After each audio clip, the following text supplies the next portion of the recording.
that's not very square anymore. Yeah, that's what I was looking at, the actual joint lines to see how much the lumber moved. This one's not nearly as bad, but it's there too, especially in here where the grain changes. So my idea for the legs was I was going to do steel nut certs basically in here, threaded in inserts. The steel I could give it like a washer and have a big hole so it could move. Yeah, you definitely, that would work great actually. Another way to do it might be to just pin it in the middle. Just bolt it down in the very center. And just let the rest of it. Yeah, design it to where it can maybe sits in a groove over your leg or whatever. Just as a whole different design idea, you know? So we've got a plan here. And our plan is to go ahead and run these across the joiner to get them all nice and actually flat because the wood has moved in between these joints. And then we're going to take a router and cut a slot in between each of these pieces of wood for some plywood splines to go in to try to hold everything nice and square because this wood has got these big knots and it just wants to move a lot. It's moved a lot already, so let's see what we can do. This is our rig to stiffen up the jointer, keep our fence nice and straight. And our flimsy-ish stand. It's all mounted right to the table now. Hopefully should be able to handle those bigger slabs.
Then he showed Dom when she was here.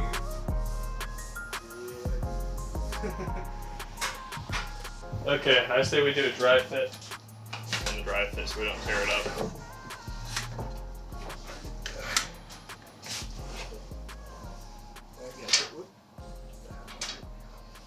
Yeah, see how much of a twist there is that we're going to have to pull out of there and join together? Yeah, I'm still somewhat worried about it. Should be all good.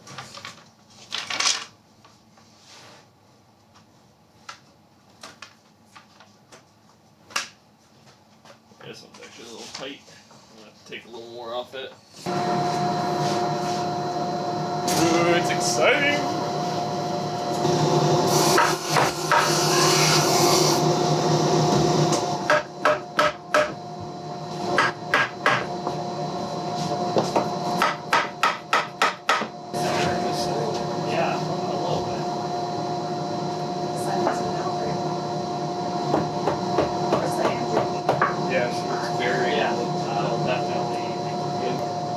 Yeah, kind of more like pegs than a spline, yeah. In theory, yeah. So yeah, just cut them all in roughly half.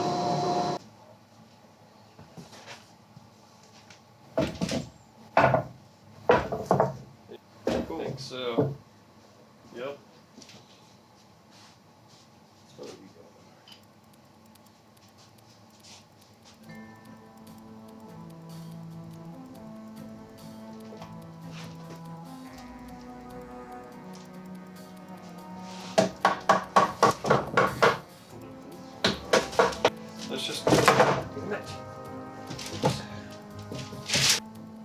We're all like switching hands back and forth. Pretty decent teamwork.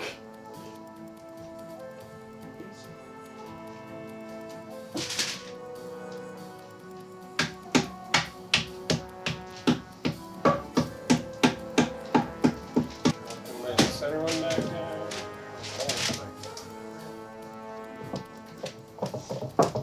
Let's do that orange. Right there. Is that? That's I'm. good. I'm not. It's not good on my end. Go ahead and wipe it off.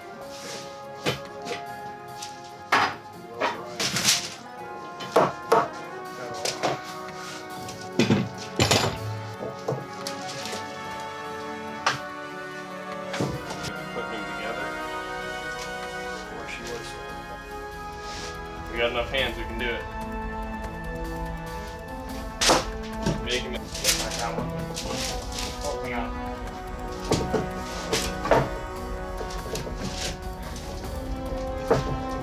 Mess over here.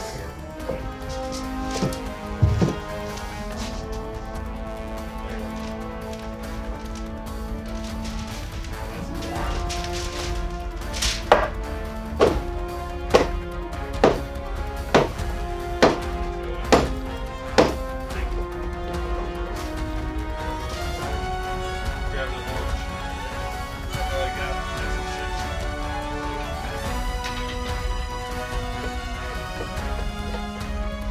These are advanced glue up techniques. Dripping all paper.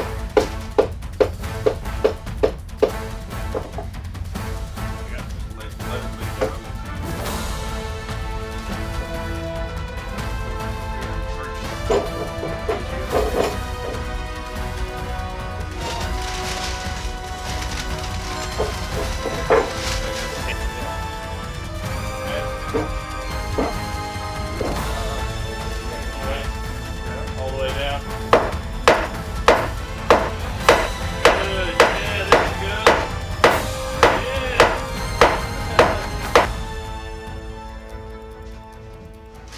They're all self-hiding. Holy man. An unwieldy piece of damn lumber, I'm telling you what. Tell you what, that's a glue up.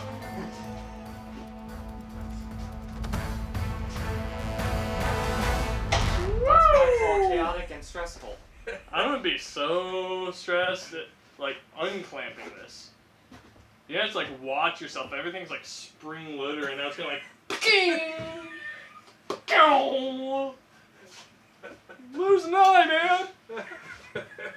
We're full body armor coming in here. Right? There's a lot of clamping going on, that's for sure.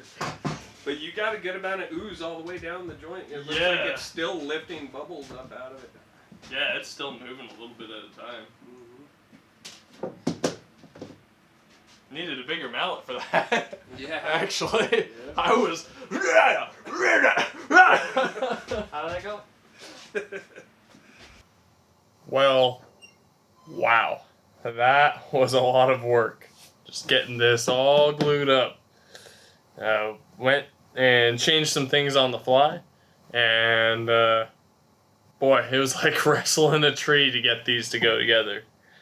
The main thing I would have done differently to probably make that a little bit easier is make the splines a little bit looser of a fit in the slots and the sides. But other than that, we got it together. We do have a couple of gaps where the glue was already starting to set by the time we had enough clamping force. But overall, for my first glue up like this, I'd say I'm happy with it so far. It's one solid piece of wood, and it's fairly straight. But boy, that took a lot of work. It was difficult to get this together. This table does already have some mistakes on it so far. Those being most notably that I didn't know that you had to seal the ends of wood like this. And right in this vicinity, on both ends, around the knots, it started to crack because I just didn't know. So that's something that I'm actually going to embrace with my finished product. And all of that's going to be filled with epoxy anyway, all the knots, all that stuff. And I'm actually going to use an accentuating color, and it's a bit of a story now. This is my first glue up, my first time using solid wood like this. And I am still very happy with it, absolutely. So I'm trying to decide what color epoxy I can fill all this stuff with. I think I have decided, as per my mom's recommendation, to try a metallic color such as copper. Copper sounds pretty cool. I feel like it'll go with the maple pretty well, which I'm going to leave it mostly maple colored finish. I don't want to stain it dark. I want to leave it light like this. But yeah, if you have any suggestions for a good color that you think that filling these knots with would look nice, let me know down in the comments below, and I will take it into consideration, because I haven't really made a full decision yet. And if you saw something I did absolutely horribly wrong in this video, also tell me down in the comments, because I'm always up for learning and